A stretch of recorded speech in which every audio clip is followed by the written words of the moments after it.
My name is George Baibulus, a boy from the southern parts of Kaduna, a place which over the years have been troubled by the emergence of insurgency, which has claimed the lives of some of my relatives. My village was once known to be a place that was peaceful, hospitable, and appreciated individual differences. A place that serves as a meeting point for relatives during festive seasons to make up for lost times with friends and loved ones. But all these now happen to be a story of the past amidst the banditry that has befallen my people. In the heat of this crisis, some of my relatives who reside in Goragan, one of the villages in my local government area, were killed, where some had to flee for their lives. My 57-year-old uncle was killed. He only had farming as a source of livelihood, leaving behind a wife and 7 children to fend for themselves. My cousin, who was 23 years old, a student who came home on a visit, was killed. He was the only hope of his widowed mother, leaving her in a state of pain and dismay as his thought crosses her mind. A home once filled with people is now a place deserted as a result of these banditry attacks, which has claimed the lives of over 518 people, with over 20 displaced communities, 18 communities razed to ashes, and several others injured, where some turn out to be disabled, forcing them to seek for refuge in neighboring communities, leaving behind their major source of livelihood, which was farming. A beautiful place where we grew up as children with wonderful memories is now a place filled with fear and sorrows as we are now forced to live in hunger and poverty. Moved by this sad reality, our team decided to take action. First, we visited 12 communities to conduct these assessments so as to understand their pain points. We had a series of meetings with the community gatekeepers and the stakeholders, such as traditional leaders, faith-based organizations, community-based organizations, women and youth groups, persons living with disabilities, and other minority groups so as to co-create interventions. Through our interactions, we discovered 3 critical challenges faced by these communities. Though all of the victims of the crisis were in bad shape, we discovered a group of persons that were more affected due to their physical challenges. The persons living with disability, the hearing impaired, the visually impaired, and the crippled. These persons have been abandoned, marginalized, and neglected. In one of our visits to the communities, we witnessed firsthand the distribution of food items by an NGO. When the distribution got rowdy, we saw persons living with disability struggling alongside able men to get their share of those items. They were pushed and stepped upon without being considered. At the end, they left with bruises without a portion of these relief materials. Their hopes dashed. It was a sad scene to behold. This scene, another experience we had, made us have special interest in the persons living with disabilities. We carried out a head count on this vulnerable group within the camp, where we discovered 54 of them across all the camps, comprising men, women, and youth, lacked income opportunities as their livelihood had been taken away due to their displacement. Unlike everyone else who can go out to look for what they and their family will eat, these people living with disabilities are helpless. The burden of meeting their family needs is a load on their shoulders. We saw their children hungry, pale, and malnourished. We partnered with Kengiwa Hospital to clinically examine the health condition of the children of persons living with disability, where we discovered they had yellowish eyes, pale skin, swollen legs, and brownish hair. We then checked their mid-upper arm, height, and weight so as to ascertain their body mass index, where the results showed that 87% of the children are malnourished. We carried out a skill need assessment to identify the present skill level of these persons living with disability, where we discovered that most of them had no skill apart from their farming activities prior to their displacement. The blind in particular were a burden to their families. We however saw a few of them were into tailoring, shoemaking, and crafts. These disabled persons live in makeshift tents and dilapidated classrooms, where the cripple had to crawl on mud as the walkway was in bad shape. These persons deserve a conducive environment where they can lay their head. After a series of brainstorming sessions with the critical stakeholders on how best to solve these issues, we came up with a 3-pronged approach. First, we partnered with Kaduna State Rehabilitation Affairs Board and Joint Association of Persons Living with Disabilities, JONAPID, in moving these displaced persons to Kaduna State Rehabilitation Center, Kakuri. Kaduna State Rehabilitation Center is a place where persons living with disability are housed and taught several vocational skills in order to help them live a dignified life. Now, these persons have a place they can call home. Secondly, in a visit to the center with the aim to empower these persons, we discovered that they lacked the required equipment and resource persons to effectively learn.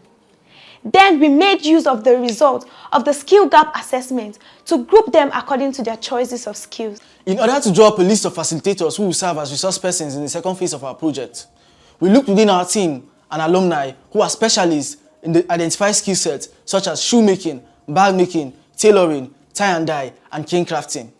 To volunteer their time in training these persons, we partnered with Kaduna Polytechnic Department of Rehabilitation and Special Needs, where we got 3 resource persons who served as sign language interpreters and instructors.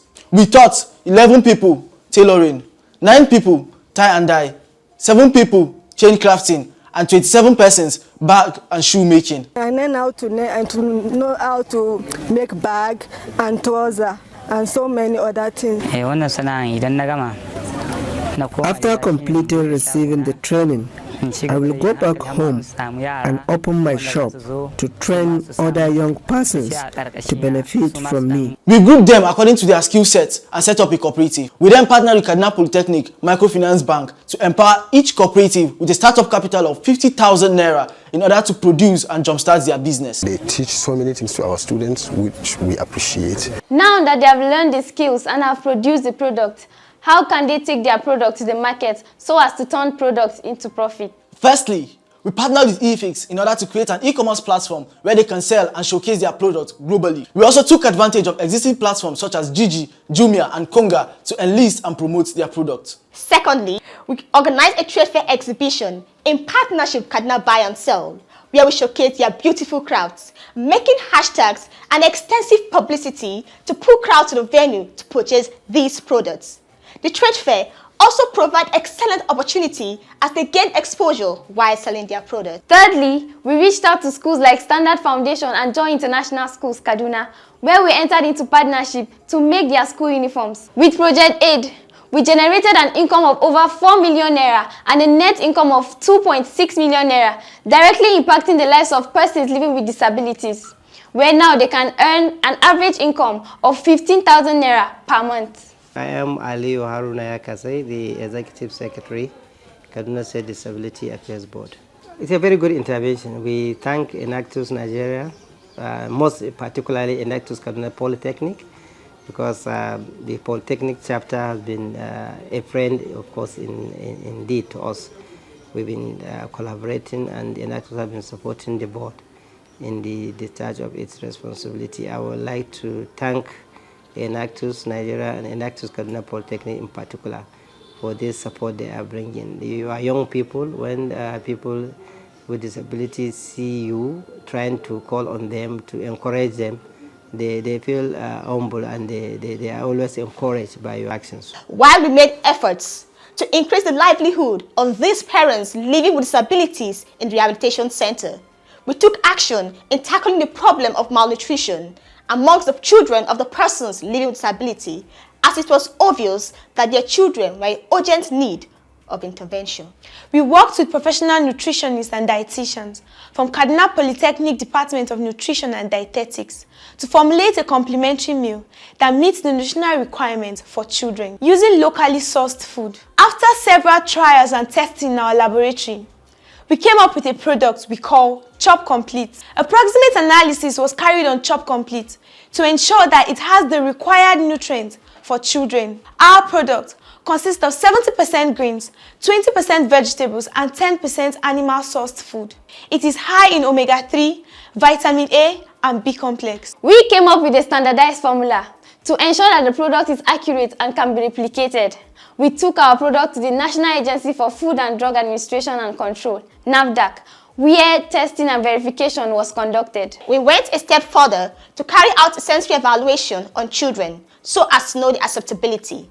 Additionally, Chop Complete is cost-effective and does not contain any chemical preservative. It is made from locally sourced ingredients, supporting local farmers and the economy. It is easy to prepare and can be stored for as long as 6 months after production, compared to other products in the market. Now that the product is ready, our challenge is how can we fund distributions of this product to our target audience in rehabilitation and displaced camps. We partnered with the Accelerated Nutrition Results in Nigeria and RAIN and Kaduna State Emergency Nutrition Action Plan, KADNAP, An organization saddled with the responsibility to distribute free complimentary food to the less privileged. This collaboration resulted in a contract worth 350,000 naira to supply Chop Complete to affected communities and our target audience. We made use of the business-to-business model to distribute our products to major stores in Kaduna State such as CD & Sons, Kanti Plus, and Sahad stores. We have directly impacted over 50 children across 2 communities with Chop Complete,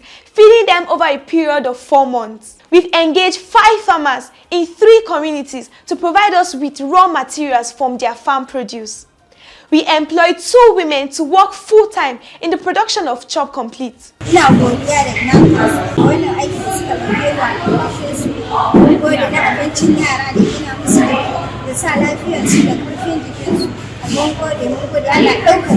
We have been able to sell over 9,500 sachets of Chop Complete, generating a revenue of 6,750,000 naira and a net profit of 4,500,000 naira. To enable sustainability of our project, we formed a cooperative where these farmers bring in their grains while we provide facilities for production in our laboratory so as to maintain international best practices of food production.